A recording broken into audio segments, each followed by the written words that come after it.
ഞങ്ങൾ പനങ്കൈ കൊടുക്കുന്ന സാഹചര്യം ഉണ്ടായിരുന്നു. ആ പനങ്കൈ കൊടുത്ത് ഞങ്ങൾക്ക് ഒരു ഭയങ്കര അപകടത്തിൽ നിന്ന് ആന തിരിച്ചു വന്നതാണ്.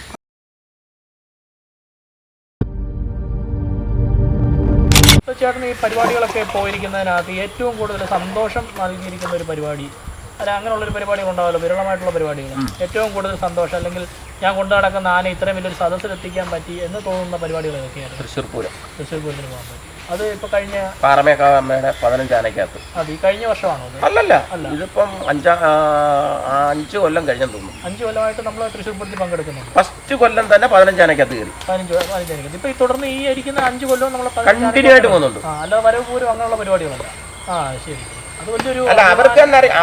അവിടുത്തെ കമ്മിറ്റി അംഗങ്ങൾ നമ്മൾ പോരാൻ നേരം ചെന്ന് പറയുമല്ലോ, ബാറ്റ മേടിച്ച് പോരാൻ നേരം അവർ നന്ദി വാക്ക് പറഞ്ഞല്ലേ പോരത്തുള്ളൂ. ചേട്ടാ ഞങ്ങൾ പോവുകയാണേ, അടുത്ത കൊല്ലം ഇനി വന്നേക്കണം. കാരണം ആന അവർക്കറിയാം പ്രശ്നകാരിയല്ല, തിക്കിലും തിരക്കിലും ആന നിന്നാൽ വിഷയമില്ലെന്നറിയാം. ആ എടുക്കുന്ന 15 ആനകളും അവർ നല്ല ആനകളെ തന്നെ എടുക്കുന്നു. ഒരു ആനകളും അതിനകത്ത് തിക്കും തിരക്കിലും വിഷയമുള്ള ആനകളല്ല. ചേട്ടാ, ഈ തൃശ്ശൂർ പൂരം പോലെ വേറെ ഏതെങ്കിലും വലിയ പൂരങ്ങളിൽ നമ്മൾ പങ്കെടുത്തായിരുന്നു? തിരുനക്കര പൂരത്തിനുണ്ടായിരുന്നു.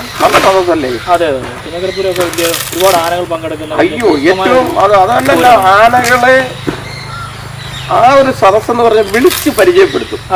കാരണം നന്നായി പരിചയപ്പെടുത്തും. ആനയുടെ സ്വദേശം എവിടുന്ന് വന്നു, എങ്ങനെ വരുന്നു, ഇതെല്ലാം അവരെടുത്ത് പറയാം. തിരുനക്കര പൂരം നല്ലൊരു പൂരമാണ്. കാരണം ഞാനൊക്കെ അന്നത്തെ കാലത്ത് ഞാൻ കൂടുതലായിട്ട് ഇങ്ങനെ കവർ ചെയ്യാനായിട്ട് ഫോട്ടോ എടുക്കാനൊക്കെ പോകുന്ന സമയത്ത് നമ്മളെല്ലാവരും പറഞ്ഞൊരു കാര്യമാണ്, തൃശ്ശൂർ പൂരത്തിൻ്റെ ഒരു സാമ്പിളാണ് തിരുനക്കര പൂരത്തിൽ നടക്കുന്നത് ആണെന്നല്ല. ആണ്. കാരണം എന്താ പറയുക, ഇനിയും ഏത് കക്ഷികളായാലും ഏത് ആനക്കാരനോട് ചോദിച്ചാലും തിരുനക്കര പൂരവും തിരുനക്കര ഊട്ടും ചോദിക്കും. തിരുനക്കര ഊട്ട് പിന്നെ പോകുന്നില്ലയോ ഊട്ടിനും ചോദിക്കും. എന്നാൽ വടക്കനാഥൻ്റെ ഊട്ട് കഴിഞ്ഞാൽ രണ്ടാമത്തെ ഊട്ടിന് സ്ഥാനം കിടക്കുന്നത് തിരുനക്കര ഊട്ടിനാണ്. എന്നോട് ചോദിച്ചിട്ട് പലരും അനുചേട്ടാ ഇപ്രാവശ്യം പിന്നെ ഊട്ടിന് പോകുന്നില്ലേ തിരുനക്കര? തിരുനക്കര ഊട്ടിന് പോകാത്ത മറ്റൊന്നും കൊണ്ടല്ല, നമ്മളവിടെ പൂരത്തിന് ചെല്ലില്ല. അപ്പോൾ അത് കഴിയുമ്പോൾ പിന്നെ ഊട്ടിനോട് ഒരു ഇതുണ്ട്. അത് തന്നെ ഞങ്ങൾ അങ്ങനെ ഈ സദ്യ അടിക്കാൻ പോകുന്നൊരു പരിപാടി ഇല്ല. അപ്പോൾ ചേട്ടാ, ഈ രാജേന്ദ്രൻ്റെ ഭക്ഷണ രീതികളൊക്കെ എങ്ങനെയാണ്? രാജേന്ദ്രൻ്റെ ഭക്ഷണ രീതി എന്ന് പറഞ്ഞാൽ രാജേന്ദ്രൻ ഇപ്പോൾ പനകി കൊടുക്കത്തില്ല. രാജേന്ദ്രൻ്റെ പുല്ലാണ്. അതുകൊണ്ട് ആ കിടക്കുന്ന പുല്ല് കണ്ടോ, ചൂട് ഇല്ല കിടക്കുന്ന കണ്ടില്ലേ, ആനയ്ക്ക് കുറേ കണ്ടുണ്ടോ, അത് ഞങ്ങൾ നട്ടിട്ടേക്കുന്നതാണ്. അത് വേറൊരാളുടെ പുരയിടത്തിൽ എടുത്ത് ഞങ്ങൾ തന്നെ അത് നട്ട്. മൊത്തം കൂടെ എത്ര ഉണ്ടാവും? അത് ഒരു 40 സെന്റ് ഉണ്ട്. 40 സെന്റ് പുല്ലാണ്. 40 സെന്റ് അത് പുല്ലാണ്. ആ പുല്ലാണ് ഞങ്ങൾ ഇവിടെ നിൽക്കുമ്പോൾ കണ്ടിച്ച് കൊടുക്കും. അവിടെ അദ്ദേഹം അവിടെ പുല്ല് നട്ടിട്ടേപ്പുണ്ട്. ഇതിപ്പം ഓലയാണ്. ഓല എന്ന് പറഞ്ഞാൽ നല്ല ഓല നോക്കി കൊടുക്കും. അത് ഈ മുറ്റിയ ഓലയും കൊടുക്കത്തില്ല, തളുത്ത ഓലയും കൊടുക്കത്തില്ല. അതിനിടയ്ക്കുള്ള ഒരു കൈത്തല്യം ഉള്ള നീര്, ഓലയ്ക്കകത്ത് ഈ മടലിൽ നീരുള്ള സൈസ് ഓലയാണ് കൊടുക്കുന്നത്. പിന്നെ പ്ലാവിൻ്റെ കൊമ്പ്, അതുപോലെ ആഞ്ഞിലി തൂപ്പ് ഇറക്കിച്ച് കൊടുക്കും. അപ്പോൾ നമ്മളിങ്ങനെ ഒരു പനങ്കൈ കൊടുക്കുന്ന സാഹചര്യം ഉണ്ടായിരുന്നു? ഞങ്ങൾ പനങ്കൈ കൊടുക്കുന്ന സാഹചര്യം ഉണ്ടായിരുന്നു. ആ പനങ്കൈ കൊടുത്ത് ഞങ്ങൾക്ക് ഒരു ഭയങ്കര അപകടത്തിൽ നിന്ന് ആന തിരിച്ചു വന്നതാണ്. അതോടുകൂടി അത് കാരണം ആന വന്നത് മൊത്തം ദഹനത്തിൻ്റെ ആ നാരുകളായിരുന്നു കംപ്ലീറ്റ് ഉള്ളിൽ നിന്ന് വന്നത്. അതുകൊണ്ടാണ് ഞാൻ പറയുന്നത് എൻ്റെ സുഹൃത്തുക്കളോട് കഴിവതും പനങ്കൈ ഒഴിവാക്കാൻ ഈ ആന തൊഴിലാളികളോട് പറയുന്നത്. ഒരു കാരണവശാലും പുറത്തുനിന്ന് ഇറക്കുന്ന പനങ്കൈ കൊടുക്കാതിരിക്കുക. പനങ്കൈ കൊടുക്കുന്നതിന് കുഴപ്പമില്ല, കൊടുക്കുന്നവർക്ക് കൊടുക്കാം. ആ പോട്ട ഒഴിവാക്കുക. ഒരു പിന്നെ വീട്ടിൽ താഴെ വീണ് കഴിഞ്ഞാൽ ഒരു 6 ഇഞ്ച് കനത്തിലൊന്ന് കുറച്ച് ഇട്ട് കൊടുത്താൽ നല്ലതാണ്. അത് അത് 80% ഒഴിവാക്കിക്കോ, അതാണ് നല്ലത്. അത് നമ്മുടെ ആന ഇച്ചിരി വണ്ണം കുറയുന്നേ ഉള്ളൂ, പക്ഷെ പൂർണ്ണ ആരോഗ്യവാനാകും, നമുക്കൊരു സമാധാനവും ഉണ്ട്. ഞാനിപ്പം ആര് പരിപാടിക്ക് വിളിച്ചാലും ഞാൻ പറയും നമുക്ക് പനങ്കൈ വേണ്ട. അതുപോലെ അവല് കൊടുക്കുമായിരുന്നു, അത് കൊടുക്കത്തില്ല ഇപ്പം. അവല് ഗ്യാസാ.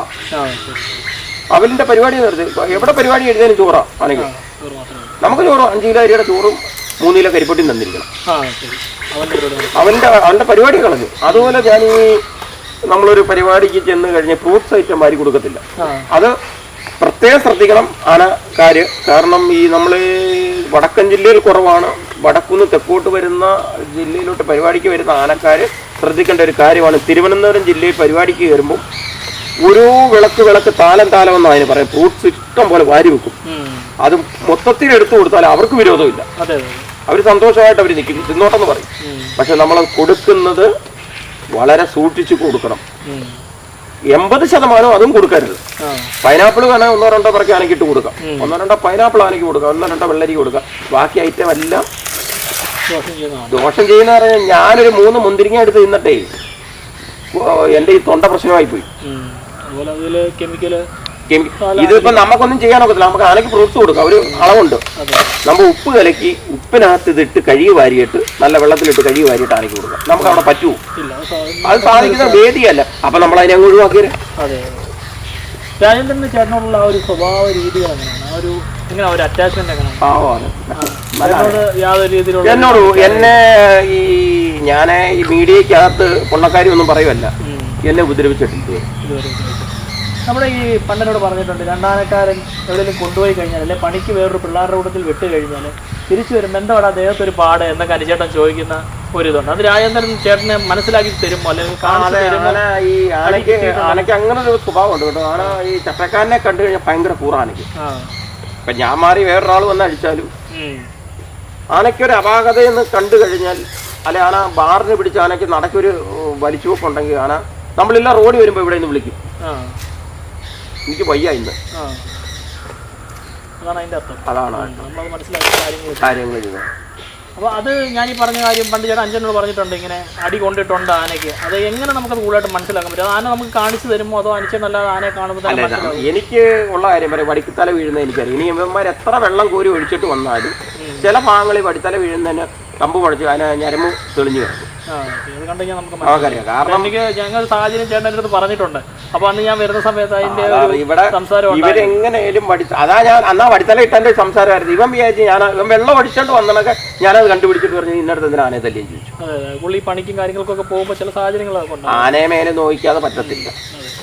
ആനക്കാരൻ ആനയെ മേലെ നോയിച്ചേ കയറാൻ പറ്റും. പക്ഷെ ഇപ്പോഴത്തെ സംബന്ധിച്ചത് വിഷയമാണ്. ഏതാ മീഡിയോ വലിയ വിഷയമാണ്. നമ്മളെ റോഡിൽ ചുമ്മാതെ പോയാലും ഇങ്ങനെ നിൽക്കുന്നത്. ഏതാ ക്യാമറ നമ്മളെ പോലും അറിയത്തില്ല ഈ സാധനം എപ്പോഴാ ഇത് വൈറലാവുന്നത്. അപ്പൊ അതിന്റെ അങ്ങനെയൊക്കെയുള്ള ചില ഒരുപാട് കാര്യങ്ങളുണ്ട് ഇതിനകത്ത്. ആനയെ തല്ല 2-3 തല്ല് കൊടുക്കണം, തല്ല് കൊടുക്കാവുന്ന ആന കൊണ്ടു നടക്കാനും നോക്കത്തില്ല. ഈ പറയുന്ന ഏത് ഞങ്ങളുടെ ജോലിക്കാരായാലും രഹസ്യമായിട്ട് 2 കൊടുത്തേ പറ്റും. ഇതിന്റെ ബുദ്ധിമുട്ടും കാര്യങ്ങളും ഒക്കെ ഞങ്ങൾക്കേ അറിയത്തുള്ളൂ. അതെ, കുറച്ച് മുമ്പ് പറഞ്ഞ പോലെ ആനക്കാരനാണ് ആന ഏറ്റവും കൂടുതൽ പേടിക്കുന്നത്. ചേട്ടാ ഞാൻ കൊമ്പിൽ പിടിച്ചൊരു ഫോട്ടോ എടുത്തോട്ടെ എന്ന് ചോദിക്കുമ്പോൾ പിടിക്കുന്നവനൊക്കെ പിടിച്ചാൽ മതി, അവനിട്ട് കൊടുക്കുന്നതിൽ അവനായിരിക്കും മേടിക്കുന്നത്. പിന്നെ വീട്ടിൽ കറങ്ങുന്ന ഫാനേ കാണത്തുള്ളൂ ഇവര് കിടക്കാൻ. ചേട്ടാ ഈ രാജേന്ദ്രൻ ഇപ്പൊ എങ്ങനെ തടിപ്പണിക്കൊക്കെ പോകുന്ന പണിക്ക് പോവായിരുന്നു, ഇപ്പൊ ഒന്ന് നിർത്തി വെച്ചിരിക്കും, കുറച്ച് വെച്ചേക്കും. അതിപ്പോ കൂടുതൽ ഉത്സവ പരിപാടികൾ മാത്രമാണ്. ഇപ്പൊ പുള്ളിക്ക് ഉത്സവ പരിപാടി ഉണ്ട്. പിന്നെ ഇടയ്ക്ക് പോകാറില്ല. വ്യായാമം വേണമല്ലോ ശരീരത്തിൽ. ചുമ്മാതെ ഇത് തിന്നിട്ട് കയറിയിട്ട് കല്ലേ. ഈ കൊളസ്ട്രോൾ എന്ന് പറയുന്ന ഒരു 5 ഇഞ്ച് കനവെങ്കിലും വരും ആനയ്ക്ക്. അട്ടി ഈ കൊളസ്ട്രോൾ കയറി അടിഞ്ഞ. അപ്പം ഇപ്പം കൂടുതൽ നമ്മൾ പരിപാടിക്ക് പോകുമ്പോൾ വഴിയടി ഉണ്ടോ അതോ മുഴുവൻ ലോറിയിൽ തന്നെയുള്ള യാത്രയാണ്? വഴിയടി കുറവാന്ന് പറഞ്ഞാൽ ഇപ്പൊ തിരുവനന്തപുരം പോകണമെങ്കിൽ നമുക്കിവിടെ വഴിയടിച്ച് പോകാൻ പറ്റത്തില്ല. പിന്നെ അതിന് ചെയ്യുന്ന പരിപാടി എന്ന് പറഞ്ഞാൽ പിന്നെ ഉടമസ്ഥൻ പറയാം അവിടെ നിന്ന് ഒരു 5 കിലോമീറ്റർ ഇറക്കി നടത്തിക്കൊണ്ടോന്ന്. പക്ഷെ അത് നടക്കത്തില്ല. നമ്മൾ 5 കിലോമീറ്റർ അപ്പുറത്തെ ആനയെ സ്വീകരിക്കാൻ നിൽക്കുക വണ്ടിയിലവർ. അതിന് ചെയ്യുന്ന പരിപാടി എന്ന് പറഞ്ഞാൽ പരിപാടി കഴിഞ്ഞിട്ടൊരു 5 കിലോമീറ്റർ ആനയെ വഴിയടിച്ച് മാറ്റി നിർത്തിയിട്ട് അങ്ങനെ വണ്ടിയെ കയറത്തുള്ളൂ. അല്ല എന്നാലും അത്യാവശ്യം നമുക്കൊരു കുറച്ച് പണിയുടെ കാര്യങ്ങളൊക്കെ വന്നു കഴിഞ്ഞാൽ നമ്മൾ ഇപ്പോഴും പോകാറുണ്ടോ? അത്യാവശ്യം. അതായത് ഇപ്പൊ ഒരു ഓഫീസിൽ നിൽക്കുന്ന സമയത്ത് ഒരു 2-3 പണി ഒരു വ്യായാമത്തിനായിട്ട്. അതെ, അപ്പൊ ഞാൻ ചെയ്യുന്നതെന്ന് പറഞ്ഞാൽ ഇന്നൊരു പണി ചെയ്താൽ പിറ്റേന്ന് ഞാൻ ചെയ്യിക്കത്തില്ലാണ്. ഒരു സൈറ്റിൽ 3 ദിവസം പണി കിടക്കുവാണെങ്കിൽ ഇന്നൊരു പണി ചെയ്താൽ നാളെ എനിക്ക് റെസ്റ്റ് കൊടുക്കുന്നത്. റെസ്റ്റ് കൊടുത്തിട്ട് പിറ്റേന്നേ പോകത്തുള്ളൂ. അങ്ങനെ ചെയ്യത്തുള്ളൂ. ഇവിടെ ഇപ്പോൾ ഈ തറയിൽ നമ്മൾ ഓഫീസിന് വന്നു കഴിഞ്ഞാൽ ഒരു ദിവസത്തെ രീതികൾ എങ്ങനെയാണ്? ഒരു ദിവസത്തെ രീതി എന്ന് പറഞ്ഞാൽ രാവിലെ ഇപ്പൊ ഞങ്ങൾ 2 പേരുണ്ട്. കാരണം 3 പേരാ ഞങ്ങൾ നിന്നത്. അതിൽ ഒരാളെ അങ്ങ് ഒഴിവാക്കി. അപ്പൊ സാമ്പത്തികത്തിന്റെ കയറ്റാണ് കണക്കൂട്ടിക്കണം. ഞങ്ങൾ 2 കൂടെ രാവിലെ വരും, ആനയെ അടിച്ചവിടെ മാറ്റി നിർത്തും, കിണറ്റിന്ന് വെള്ളം കൊടുക്കും. ശുദ്ധമായ വെള്ളം. ഇത് ഒരു തുള്ളി വെള്ളം കൊടുക്കത്തില്ല. പിന്നെ ആന കാഞ്ഞു വരുന്ന കൂട്ടത്തിൽ 2 കൈ വെള്ളം കോരി ഒഴിച്ച് മേത്ത് കുടിക്കുമല്ലോ. അന്നേരം ആനയുടെ കൈ കയറി കെട്ടി പിടിക്കാനൊക്കത്തില്ലല്ലോ. കിണറ്റിൽ നിന്നാണ് രാവിലെ വെള്ളം കൊടുക്കുന്നത്. 3 നേരം കൊടുക്കും വെള്ളം. രാവിലെ കൊടുക്കും, ഉച്ചയ്ക്ക് കൊടുക്കും, വൈകിട്ട് കൊടുക്കും. കാരണം 3 നേരത്തിന് 4 നേരവും വെള്ളം കൊടുക്കാൻ ശല്യമില്ലാത്ത ആനയാണ്. അതുകൊണ്ട് 3 നേരവും വെള്ളം കൊടുക്കും. അത് കഴിഞ്ഞ് ഞങ്ങളുടെ ഇവിടെ തീറ്റി എടുക്കുന്നത് ഒരു 11:30-12 മണിയാകുമ്പോഴത്തേക്ക് ഇവിടെ വരും.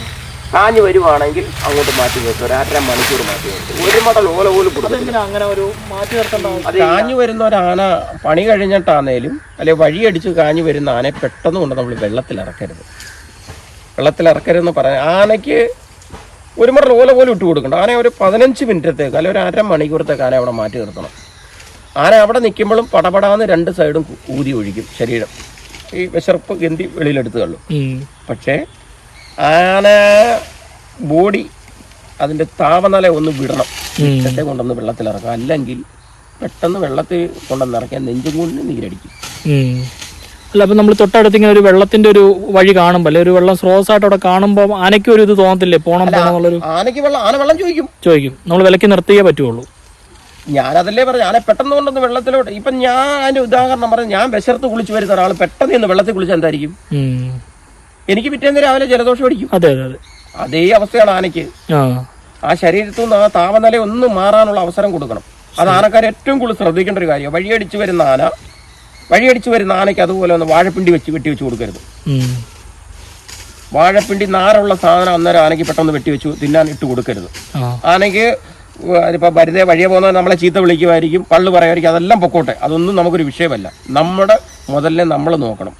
ആനയെ അവിടെ 10 മിനിറ്റത്തേക്ക് മാറ്റി നിർത്തുക. ആ ശരീരത്തിൽ താപം അടങ്ങും. വയറ് നിറച്ച് വെള്ളം കൊടുത്തോണം കൊണ്ടുവന്നു. അതിനുശേഷമാണോ നമ്മൾ രാജേന്ദ്രന്റെ കുളിയും കാര്യങ്ങളും എല്ലാം? ഞങ്ങൾ അങ്ങനെ ചെയ്യത്തുള്ളൂ. ഞാൻ തീറ്റി എടുത്തോണ്ട് വന്നു കഴിഞ്ഞാൽ ഉടനെ ആനയെ കൊണ്ട് ഞങ്ങൾ വെള്ളത്തിൽ ഇറക്കത്തില്ല. രാജേന്ദ്രൻ തീറ്റി എടുത്തോണ്ട് ഇവിടെ വന്ന ഒരു 3/4 മണിക്കൂർ കഴിയാതെ രാജേന്ദ്രൻ ഞാൻ വെള്ളം കൊടുക്കത്തില്ല. പോകുന്ന വഴിക്ക് 2 ട്രിപ്പ് നമ്മൾ വെള്ളം കൊടുക്കും. തിരിച്ച് ആന വരുമ്പോൾ ചിലപ്പോൾ ചൂടായി വരുവാണെങ്കിൽ വായിക്കൂടെ നമുക്ക് അറിയാമല്ലോ, ഓല എടുത്തോണ്ടും വെള്ളം മറിഞ്ഞോണ്ടിരിക്കുവാണെങ്കിൽ പോലും ഇവിടെ കൊണ്ടുവന്ന് ആന അവിടെ മാറ്റി നിർത്തും. ഇപ്പൊ രാജേന്ദ്രന്റെ രീതിയാണ് തീറ്റ എടുക്കുമ്പോൾ കൂടുതൽ ഓല വെച്ച് കെട്ടി കഴിഞ്ഞാൽ തീറ്റ എടുക്കാൻ ബുദ്ധിമുട്ടുണ്ടോ? അങ്ങനെ 80 മടൽ ഓല വരെ എടുക്കൊണ്ടുവരും. 80 മടൽ ഓല വരെ എടുക്കൊണ്ടുവരും. ഇടയ്ക്ക് വലിയ ബുദ്ധിമുട്ടില്ല, താത്തൊന്നും വെക്കാതെ എങ്ങനെ പോകുന്നുള്ളൂ? അല്ല, ഞങ്ങൾ വെപ്പിക്കും. ഒരു പരിധി കഴിയുമ്പോൾ നമ്മൾ ഒരു 2 കിലോമീറ്റർ ചുറ്റളവിൽ എടുക്കും തീറ്റ. ഒരു കുറച്ച് ദൂരം അടിച്ചു കഴിഞ്ഞാൽ അവിടെ വെപ്പിക്കും. ഞങ്ങൾ ഇങ്ങോട്ടൊന്ന് മാറിയിരിക്കും. അത് കഴിഞ്ഞിട്ട് ആന എസ് അടിക്കും. അതിനുശേഷം നമ്മൾ പിന്നെ വന്ന് കുളിപ്പീരെല്ലാം കഴിഞ്ഞ് കഴിഞ്ഞാൽ പിന്നെ ചോറൊക്കെ വെച്ച് ചോറ് പിന്നെ ഇപ്പൊ ചോറ് കൊടുക്കുന്നില്ല. ശരി. പക്ഷെ ഇപ്പൊ ഇനി ഒരു 30 ദിവസം കഴിഞ്ഞ ചോറുണ്ട്. ഇവിടെ നിൽക്കുമ്പം പണിയുള്ള ദിവസമേ ഉള്ളൂ ചോറ്. ശരി ശരി. പണിയില്ലാത്ത ദിവസം ചോറ് കൊടുക്കുന്നില്ല. എനിക്ക് ഈ കർക്കിടക മാസത്തിൽ നമ്മൾ ചികിത്സയും കാര്യങ്ങളും അത് നമ്മുടെ സാറാ ചെയ്യുന്നേ. ശരി. വിജയ സാറ് ഭയങ്കര പൈസ ചെലവാണ്. അത് നമ്മൾ ആ സമയത്ത് അവിടെ മൗട്ടത്ത് തറവാട്ടിലായിരിക്കും, അടൂരായിരിക്കും. ശരി. ഒരു 50 കിലോ ലേഹ്യം കയറ്റും. ധാന്യപ്പൊടി, നവധാന്യങ്ങൾ 9 കൂട്ടം, അതും പിന്നെ ചോറും അല്ലവിടെ കൊടുത്ത് കയറ്റി നിർത്തും. ഇത് മൗട്ടത്ത് തറവാട്ടിൽ ചെന്ന് കഴിഞ്ഞാൽ ആന എങ്ങനെയാണ് സാറിനോടൊക്കെ ഉള്ള രീതി? ഒരു ശല്യമില്ല. സാറി ഒലിച്ചോണ്ടിരിക്കുമ്പോ സാറി എന്ന് വായിലൊക്കെ കൊണ്ടുവച്ച് കൊടുക്കുക. എനിക്ക് പേടിയാ. ഏതാ ഞാനവിടെ നിൽക്കുമ്പോ സാറ് ചിലപ്പോ മോനെ രാജേന്ദ്ര എന്നൊക്കെ പറഞ്ഞ് കൊണ്ടുപോകും. എനിക്ക് പേടിയാന്ന് പറഞ്ഞാൽ ചിലപ്പോ ഈ ആനയല്ലേ എപ്പോഴാ ഇവന്റെ ഈ മൈൻഡ് മാറി അടിച്ചള്ളി ഇടുവോ എന്നുള്ള പേടിയുണ്ട് എനിക്ക്. പക്ഷെ അത് ഒരു ബുദ്ധിമുട്ടില്ലാതെ അവനത് ഭക്ഷണമെല്ലാം വാങ്ങിച്ച് കഴിച്ചു. ഒരു പ്രശ്നമില്ല. നാട്ടുകാരോടെ ശല്യമില്ല, വീട്ടുകാരോട് ശല്യമില്ല. അതാണ് ഈ ആനയുടെ ഒരു വിജയം എന്ന് പറഞ്ഞാൽ ഈ എഴുന്നള്ളിപ്പ് സമയത്ത് പോകുന്നിടത്തെല്ലാം വിളിച്ചോളും പിന്നെയും പിന്നെ. ഇപ്പം നമ്മുടെ ഈ ന്യൂ ജനറേഷൻ പണിക്കാരെ പറ്റി ഉള്ള ഒരു അഭിപ്രായം എന്താണ്? പിള്ളേരെയും കൊണ്ട് എന്നെ പൊങ്കാല ഇടിക്കാനുള്ള പരിപാടിയാണോ അത്? അല്ല ചേട്ടാ,